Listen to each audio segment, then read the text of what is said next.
Are you thinking about a Disney World vacation, but you don't even know where to start? Well, you've come to the right place. Here's what you need to know as a first step for planning your Walt Disney World vacation.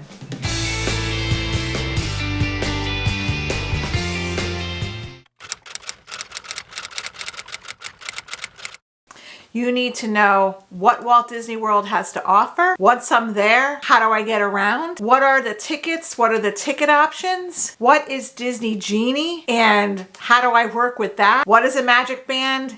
And do you need it? Let's get started so we can get you right on the track to planning your Walt Disney World vacation. So the first question, what does Walt Disney World have to offer? Walt Disney World, first of all, you need to know, Walt Disney World is the size of San Francisco. Walt Disney World is huge, huge, huge, huge. There are 4 theme parks, 2 water parks, a shopping destination called Disney Springs where there's lots of shopping and restaurants. There's over 25 resorts right on Walt Disney World property. So first, let's do a high-level review of the parks. The parks are Magic Kingdom, Epcot, Hollywood Studios, and Animal Kingdom. Next, there's over 25 resorts. And Disney categorizes those resorts into different levels, kind of different categories. There are value resorts, moderate resorts, and deluxe resorts. So let's do a quick little dig in to see what are those resort levels and what does that mean to you and how do you figure out where the heck you want to stay. So let's talk about the value category first. These are your lowest cost resorts at Walt Disney World. They are kind of a motel style. They all have outdoor corridors. They have one quick service style restaurant. So it's kind of like a cafeteria style, like you go, you choose what you want and you grab and go. And then they all have awesome pools. The rooms at the value resorts are smaller than the other categories, and typically they'll have 2 queen beds in them. That's kind of how they set up. And the rooms are a little smaller, so it's really those 2 queen beds along with a dresser and a TV, and then of course a bathroom. There's not a lot of room in there to set up a rollaway or a crib or anything like that. The rooms are a little bit smaller at a value resort. When I think about a value resort, they are wonderful if you are on a little bit of a more stringent budget, but you want to stay on Walt Disney World property. They're great if you just want a place to lay your head at the end of the night. If you're going to be spending from sunup to sundown in the parks, the value resort could work for you. The next level is the moderate level, and the moderate resort is just like it sounds. It's a step above the value. There's a few more amenities in a moderate resort than there would be in a value resort. The price point's a little bit higher. It's that middle of the road price point. They will most likely have a sit-down restaurant and a quick serve restaurant on property, which gives you more options for eating if you want to eat while you're at the resort. The moderate resorts tend to be larger, like have more rooms, and they're a lot more spread out over a larger property. They are also a motel style, meaning that the corridors are outside. That's how the moderate resorts are set up. Again, I would say that the moderate resorts are a little bit more upscale and have more amenities compared to the value resort. And the last category we're going to cover is deluxe resorts. Deluxe resorts by nature have a lot more amenities available. They have a quick serve restaurant, they have a sit down restaurant, and they have a signature restaurant. And that signature restaurant's a little bit higher price, a little bit more elegant. But again, they have more food options available right within the resort on property. The rooms at a deluxe resort are larger as well, and often you'll have 2 queen beds and then a 5th sleeper of some sort, and usually it's, you know, like a Murphy bed or a pull down bed, something where one single person can sleep. And it's usually a deluxe resort room will hold 5 people, where if you back down to the value resorts like we talked about before, the maximum in those value resorts really is 4 people. The deluxe resorts tend to be a little more aesthetically beautiful. Their property and their grounds are beautiful. And then the biggest benefit of all, in my mind, for a deluxe resort is that most of the deluxe resorts are much closer to the parks. So, for instance, the Grand Floridian, the Polynesian, the Contemporary, they're all right outside the gates of Magic Kingdom. And you could walk into Magic Kingdom if you wanted. They're also on the monorail, which we'll talk about transportation in a minute, which makes it very convenient to get from Magic Kingdom to Epcot. Another example of a deluxe resort could be Beach Club or Yacht Club or a boardwalk. Those are steps from Epcot, meaning you can walk from your resort right into Epcot. So you do pay a significant amount of more money for a deluxe resort, but the rooms are bigger, you have more amenities on property, and the biggest benefit of all is they're closer to the parks or closer to transportation that gets you to the parks that you want to go to. Now that we've talked about the 4 theme parks and the different resort levels, and that Disney World has over 25 resorts, how the heck do you get around once you're there? Disney makes it so easy. So once you're basically in that Disney bubble, everybody likes to call it, Disney has transportation to get you from point A to point B. So from your resort to the park, from the park back to the resort, from your resort to Disney Springs, Disney has transportation that gets you around. So the different types of transportation are the monorail, again, which I just mentioned is really tied with the deluxe resorts. The monorail can get you from Magic Kingdom to Epcot. There's also buses that go from each resort to each of the parks, and that's available at any level of resort. So whether you're at a value, a moderate, or a deluxe, you'll always have a bus that could take you from that resort to the park you want to go to. There's also the Disney Skyliner, which is the newest form of Disney transportation. It's kind of like a gondola, and there are certain resorts that are connected with the Disney Skyliner.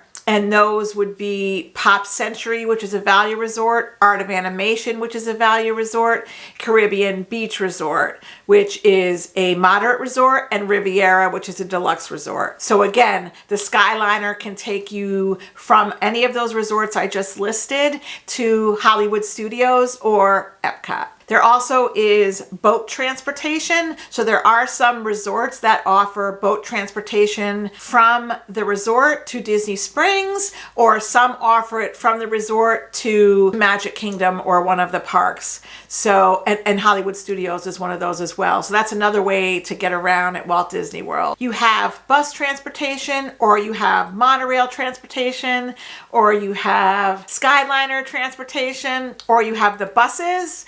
And then of course you can drive yourself. So if you chose to drive to Walt Disney World and you're parked at one of the resorts, you can just hop right in your car and drive to one of the parks as well if you'd like to.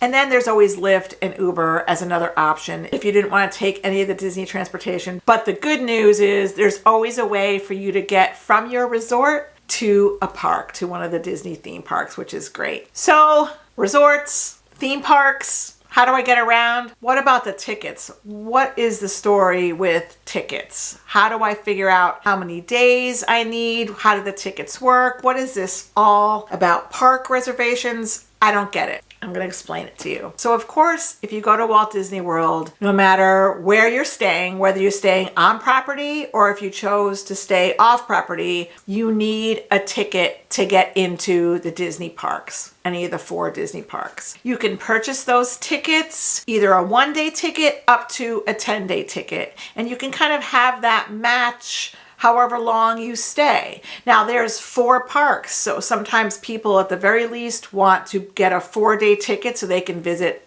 all 4 parks. But we're going to talk about the different types of tickets that you can get. So you can get a base ticket, and a base ticket allows you to go to 1 park per day. That's what you can do. So if you get a 4-day base ticket, you can go to each one of the parks and spend the day at each park. It's a 1 park per day ticket. In addition to that, Disney also has an option where you can get a park hopper ticket. And it's kind of just like it sounds. A park hopper ticket gives you the opportunity to hop from park to park. So you can start your morning in 1 park and you can leave that theme park for the day and go to another park at the end of the day. So I could start my day in Magic Kingdom, stay there till 2 p.m. and then hop over to Epcot for dinner if I wanted to. The only way that you can do more than 1 park in 1 day is to get that park hopper option. Those are kind of the differences as far as the base tickets are concerned. Then there's one more type, which is called the Park Hopper Plus option. Say that 3 times fast.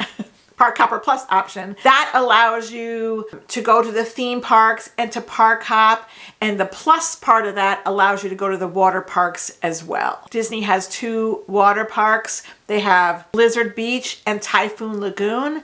Typhoon Lagoon is closed right now and it hasn't reopened since the reopening after COVID. And I don't know when it will open, but that Park Hopper Plus option allows you to also go to the water park so that you don't have to purchase a separate ticket. So as far as Disney tickets are concerned, you have a base ticket, which allows you 1 park per day. You have a park hopper ticket, which allows you to go to more than 1 park in a day.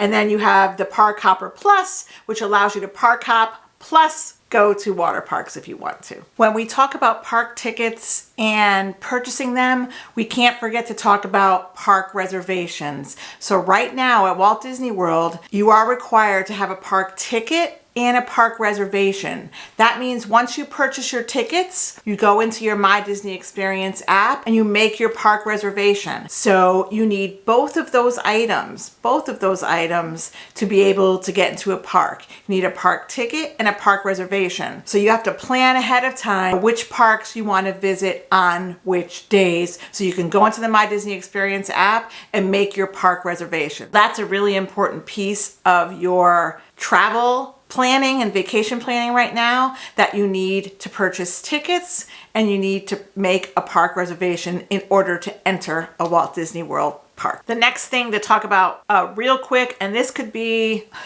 quite honestly, this could be and will be a video in itself, is the Disney Genie. Disney Genie is a brand new product that was, I'm going to not say product, I'm going to say feature. It's a brand new feature that Disney just introduced that's an itinerary planning tool. This allows you to plan your Walt Disney World trip. When you use Disney Genie, it asks you a bunch of questions about, like, what do you like? What don't you like? What do you want to see? Do your kids like pirates? Do your kids like princesses? Do you want to see the fireworks? Like, it doesn't matter what. You kind of put your likes and dislikes in there, and Disney Genie will plan an itinerary for you for that day and kind of tell you what to see, where to go. You also can monitor wait times in Disney Genie, so you can kind of say, all right, you know, I'm going to start here, but I want to go to Space Mountain and I want to check the wait time. You could do all that right with Disney Genie and in the My Disney Experience app, which we'll talk about in a minute. Disney Genie, just like that, just the way I described it, is a free help and itinerary planning tool. Then you have Disney Genie Plus. Disney Genie Plus is an upgraded version of Disney Genie that not only does everything that I just talked about, but it gives you access to the brand new lightning lanes. Those lightning lanes used to be called Fast Passes. So they changed the Fast Pass name and rebranded and are now calling it Lightning Lane. So Disney Genie Plus gives you access to those lightning lanes for certain attractions in all 4 parks. And Disney Genie Plus, to upgrade to that, it cost $15 per person per day to upgrade to Disney Genie Plus and be able to have access to those lightning lanes.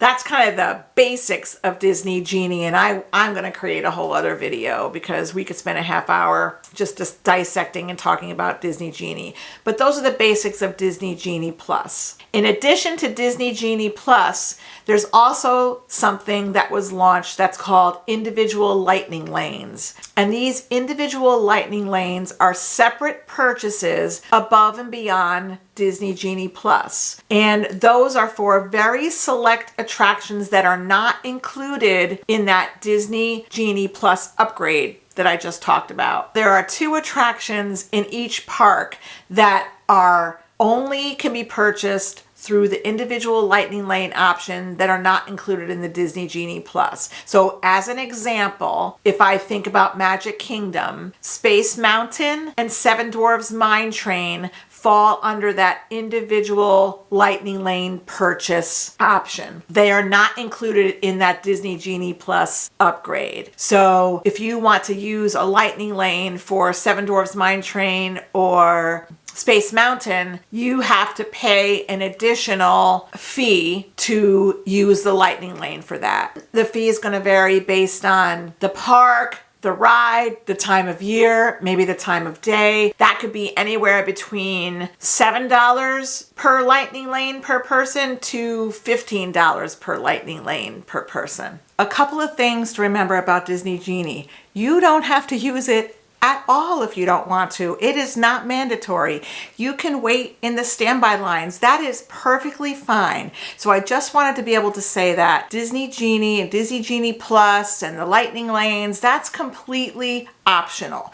You don't have to do it. You don't have to spend that money. You don't have to do any of that if you don't want to. The My Disney Experience app is an app that Disney provides that you want to download onto your phone after you book your trip. And all of your plans, all of your itinerary sits within the My Disney Experience app. Your reservation confirmation, your ticket confirmation, if you want to make a dining reservation, if you want to check wait times, anything you want to do in Walt Disney World sits in the My Disney Experience app. So that's one of the first things that you want to do after you book your package and after you make your reservation. You download the My Disney Experience app and you'll be able to see all your plans and everything. And then Disney Genie is in the My Disney Experience app. But once you download the app and take a look at it, you can explore around and see what's in there. So to recap on Disney Genie is an itinerary planning tool that is free to you that just helps to enhance your Disney vacation. And then through Disney Genie, there's three ways to access the lightning lanes.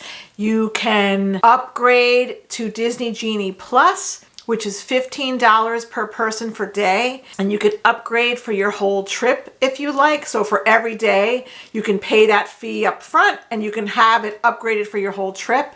If you don't want to upgrade for your whole trip, you also can just upgrade on certain days. And we'll talk about that a little bit more in the Disney Genie video that I make. And then the third way to get access to the lightning lanes is to purchase those individual lightning lanes a la carte, so to speak. The last item that I want to address for this particular video are magic bands. Just a little bit about magic bands. They go right on your wrist. I'll show you guys. They go right on your wrist. And I get a lot of questions with, do you need to have a magic band? Do you not need to have a magic band? And the way they work is once you purchase your Walt Disney World package and your tickets, you can take those ticket confirmation numbers and you can link them to the magic band, and then all your Disney information kind of sits in the magic band, and then you use this when you're in the park. So you're not pulling out your ticket, which is like a plastic card that kind of looks like a credit card. You don't have to pull that out. You have this right on your wrist. It's very convenient.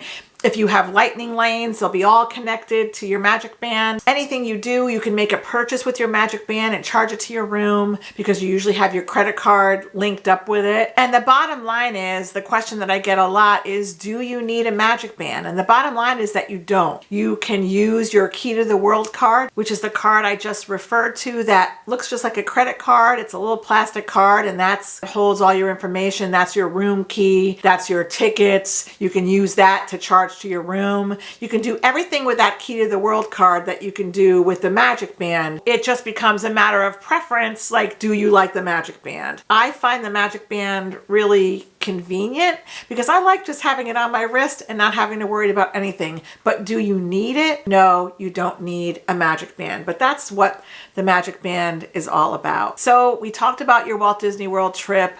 We talked about the resorts and the resort levels. We talked about tickets. We talked about transportation. We talked about Disney Genie. We talked about a bunch of things that hopefully can answer a lot of your questions when you're planning your next Disney World vacation. This video is definitely step one. There's a lot to know when you're planning a Walt Disney World vacation, but my hope is for you that this helps a little bit so that you have some of the questions answered, some of the basic questions, so that when you're ready to dig in and plan your Walt Disney World vacation, whether you use a travel agent like me or even whether you try to do it on your own, that this video is helpful with at least some of the basics of what it's like to be at Walt Disney World and how to begin to plan your vacation. So if you found this helpful, please feel free to like. If you want to subscribe, that would be awesome. It helps me, it doesn't cost you anything, and you'll also be able to see what other videos I put up that can help you to plan your vacation. So thanks again, and I hope you all have a magical day.